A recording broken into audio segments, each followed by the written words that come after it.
Assalamualaikum warahmatullahi wabarakatuh.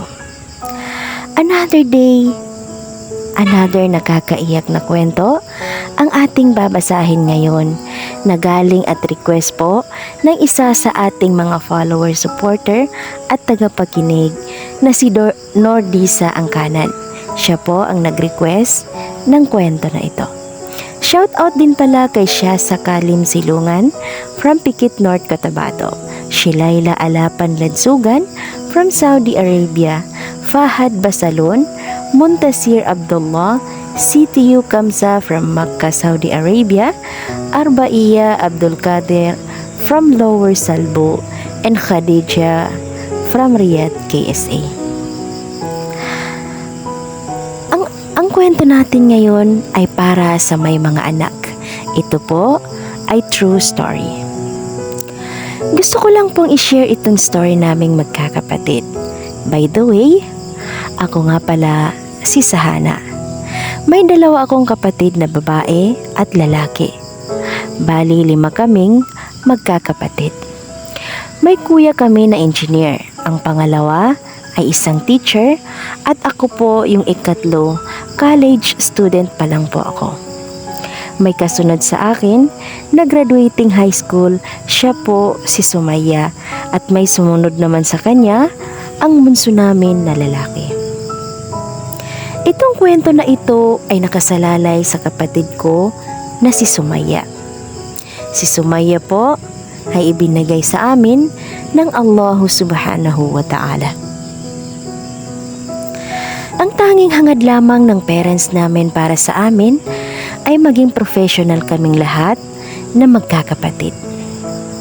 Si Kuya Mahid po ay nag-aral simula sa mababang antas hanggang sa nakapagtapos siya ng kanyang kurso, pero ni minsan ay hindi niya naisipang mag-aral ng Arabic kahit konti man lang. Hanggang sa nakamit niya ang kanyang pangarap at naging proud na proud po ang aming magulang sa kanya. Alhamdulillah. Agad-agad din po siyang nakakuha ng kanyang trabaho. At ang ikalawa naming kapatid ay let passers at ngayon ay nagtuturo na po siya. Ako naman ay college student. Year na lang po ay gagraduate na ako. Si Sumaya naman ay wala na po siya. Siya ay naiiba sa amin dahil kailan may hindi niya hinangad o pinangarap na maging isang professional kagaya ng mga nakakatandang kapatid namin. Ang tanging gusto lang niya ay mag-aral ng Arabic at ang tanging hinahangad niya ay siya ay maging isang hafidha at alima. Grade 10 pa lang po siya sa English nung nag-offer siya kay Umi at Abi na titigil na po siya sa pag-aaral ng English kasi ang tanging pangarap lang daw niya ay maging hafiza at maging alima. Ngunit hindi siya pinayagan ng mga nakakatandang kapatid namin at ng mga magulang namin.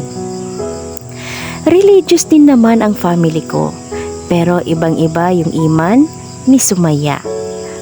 At ang tanging advice ni Abi sa kanya ay magtapos ka muna ng senior high, anak, bago kita papayagan na magturil. Si Sumaya ay masunurin na bata, hindi matigas ang kanyang ulo at sobra niyang pinapakinggan si Umi at Abi. At yun na nga, nag-senior high school na si Sumaya kahit labag sa kalooban niya at napipilitan lang siya. Kahit napipilitan lang siya ay ginawa pa rin niya, masunod lang ang kagustuhan ni Umi at Abi at ng aming mga nakakatandang kapatid. Pagtungtong niya sa grade 12 ay labis ang tuwa ni Sumaya dahil malapit na siyang pumasok ng turil. Laging bukang bibig niya ang turil, ang pinakamalaking turil sa Marawi, Darul Amal li Tahfidhil Quranil Karim, ang pangalan at ang pinapangarap ng mga estudyanteng babae sa Arab. Fast forward tayo. After ng graduation ni Sumaya, nagliligpit na siya ng mga gamit niya na dadalhin niya sa turil. Nung dumating na ang entrance exam sa turil, Pinatek siya ni Abi ng mukabala at dahil sa habag ng Allah ay nakapasa siya. Nung pasukan na ng Turil, siya ay di pinayagan ni Abi at Umi at ang tanging advice ni Abi sa kanya ay magtapos ka muna ng college kasi kapag namatay kami ng Umi mo, kawawa ka, ikaw lang yung walang trabaho. Nagbigay din siya ng defense niya kay Umi at Abi na pinangako niyo sa akin na pagkatapos ko ng high school ay papayagan niyo na ako mag-aral sa Turil. Kaya dapat tuparin niyo yung pangako niyo dahil sa pamamagitan nito, matutulungan ko kayo sa araw ng paghuhukom. Abi, Umi, Kaka, sa pag-aaral ko, never ko pa na-feel maging estudyante. Dahil ang tanging hangad ng puso ko at ang gusto ng puso ko ay ang pag-aaral ng Quran. Hindi lamang ito para sa akin. Isipin nyo na lang, wala kayong anak na makakatulong sa inyo sa araw ng paghuhukom. Tingnan nyo nga si Kaka nakapagtapos pero walang alam sa agama Islam. Kahit wag nyo na akong gustuhin maging hafidha, suportahan nyo na lang ako financially.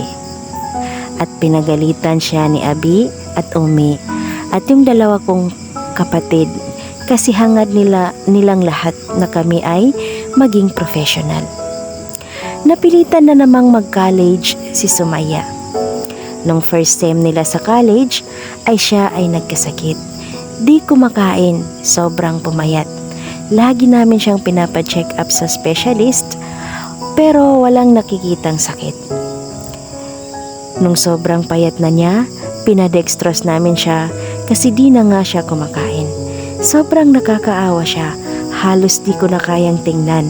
At nung huling 3 araw na niya dito sa dunya, sinabi niya kay Umi na Umi, paggaling ko, pag wala na akong sakit, please ipasok niyo na ako sa Turil. Napapaluha na lang si Umi at si Abi at ang mga kapatid namin. Napapaluha kami habang pinapakinggan namin ang sinasabi niya. At ang sabi naman ni Abi, oo anak ko, magpagaling ka muna ha. At nung ikalawang araw na naman, sinabi na naman niya, Umi, gusto ko pong magbasa ng Quran. Tsaka hindi pa ba dumating ang wakto ng asar dahil magsasala ako. Ngunit sa time na yon, di na siya nakakatayo. Nagsasala na lang siya na nakaupo lang. At after niya magsala, kinuha niya ang Quran at binasa niya ang Suratul Mulk. At nang matapos niya itong basahin ay nagsabi siya kay Umi at Abi na sana maging hafidha at alima ako. Ipagdudua ako sa Allah na sang-ayunan niyo na ako. Sobrang iyak namin at si Kaka. Si Kaka naman ang sumagot sa kanya. Oo kapatid ko, magpagaling ka muna at pag magaling ka na, ihahatid ka namin doon. At natuwa naman si Sumaya sa sinabi ng kuya namin. At nung huling araw na niya, sinabi niya kay Umi at Abi na kung pinayagan niyo lang sana ako na magturil ay baka nasa dalisay ako na lugar mamamatay at sa dalisay na puso. At matutulungan ko pa kayo sa akhirah. Hindi nakapagtiis si Abi at lumabas.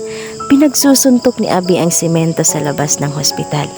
Tapos kaming lahat naman ay iyak lang ng iyak sa loob ng kwarto ni Sumaya. Sabi ko, Sumaya, magpalakas ka. Dadalawin ka ng mga hafidha dito at ang mga murid sa amal. Sabi naman ni Sumaya, talaga, makikita ko na ang mga kaibigan kong saliha? Oo, sagot ko sa kanya. Sinabi ko lang yon para kumain na siya.